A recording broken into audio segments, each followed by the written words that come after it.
Hello, nouvelle vidéo au Mexique et troisième vidéo de ma série road trip en Amérique du Sud / Amérique latine. Cette semaine, je vous embarque dans ma dernière semaine au Mexique. Je me trouve actuellement dans mon hôtel à Valladolid. D'ailleurs, l'hôtel porte mon nom. C'est peut-être pour ça que je l'ai choisi.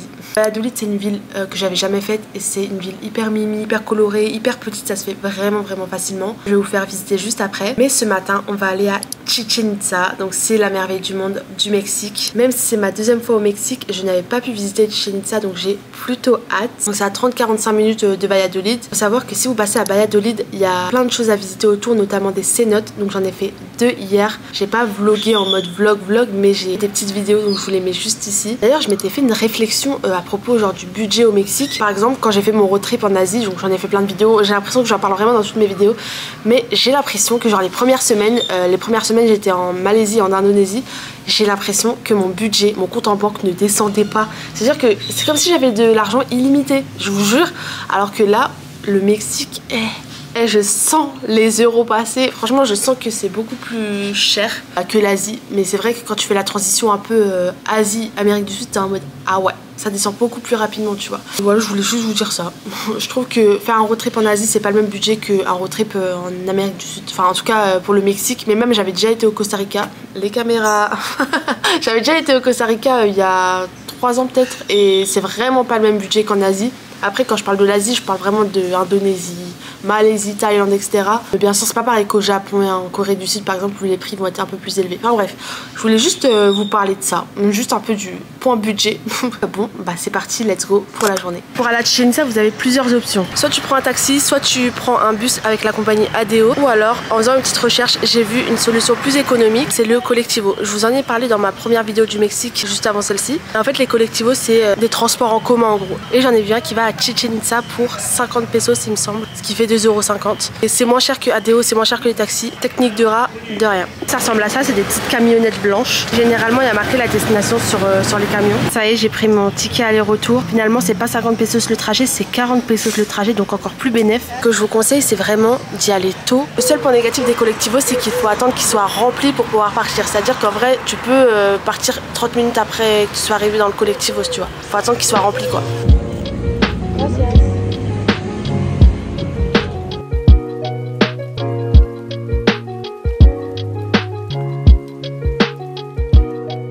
Ça y est, j'ai pris mes tickets, j'ai payé 648 pesos en tout, ce qui fait aux alentours de 30 balles.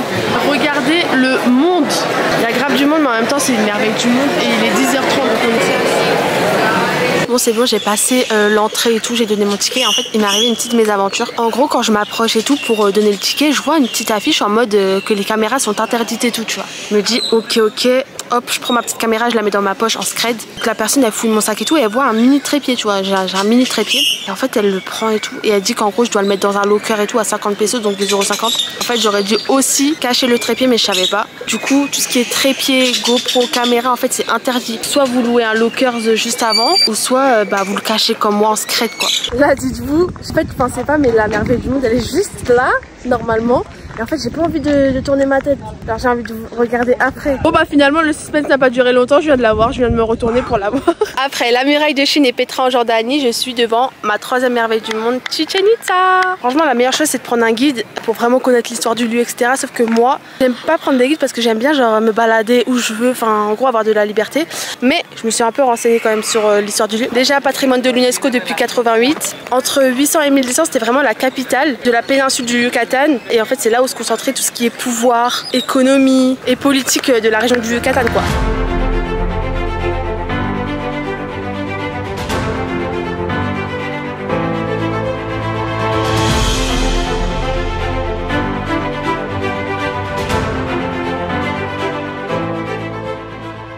D'ailleurs, je me demandais ce qu'il y avait en haut des marches et il se trouve qu'il y a un temple dédié au dieu Kukulkan. C'est une divinité majeure dans la mythologie maya et il est dit que ce temple servait probablement pour des rituels religieux, y compris des sacrifices humains. Pour préserver ce temple maya, la montée est bien évidemment interdite depuis quelques années. Et comme vous voyez, il y a toujours des touristes qui ont pris le risque et qui se sont fait lyncher et insulter. Voilà, il y a plein de vidéos sur internet qui sont devenues virales à cause de ça. Chichen Itza, c'est juste ici, je vais y retourner après. Et là, je vais en profiter pour visiter ce qu'il y a autour de Chichen Itza, donc d'autres ruines maya. On dirait pas les robes kabyles, j'aime trop.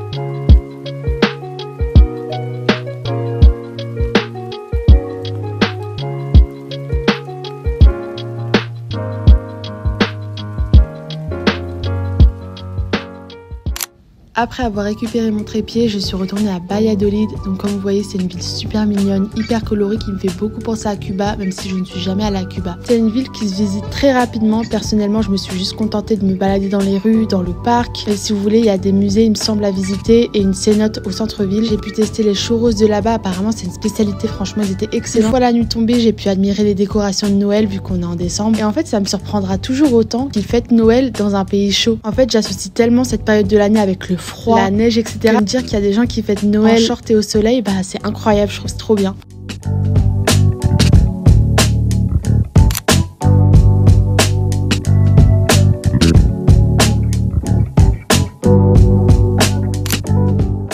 Le lendemain, j'ai repris la route pour la dernière destination de mon voyage au Mexique, Bacalar. C'est une ville assez calme avec pas énormément de touristes qui commencent doucement à se développer et que j'avais déjà eu l'occasion de visiter lors de ma première fois au Mexique en 2021. Et Bacalar, c'est vraiment principalement connu pour son lagoon des 7 couleurs. Donc j'ai réservé une excursion de 3 heures pour traverser le lagoon en bateau sur Airbnb. Et ce que j'aime bien, c'est qu'il n'y a pas la masse de touristes. Donc le lagoon des 7 couleurs, comme son nom l'indique, on peut y observer plusieurs nuances de bleu, notamment dû par la diversité des profondeurs de l'eau et la présence des cénotes. Et on a bien évidemment pu nager dans le lagoon. D'ailleurs, c'est que de l'eau douce, donc c'est encore plus agréable et c'est vraiment un de mes endroits préférés au Mexique.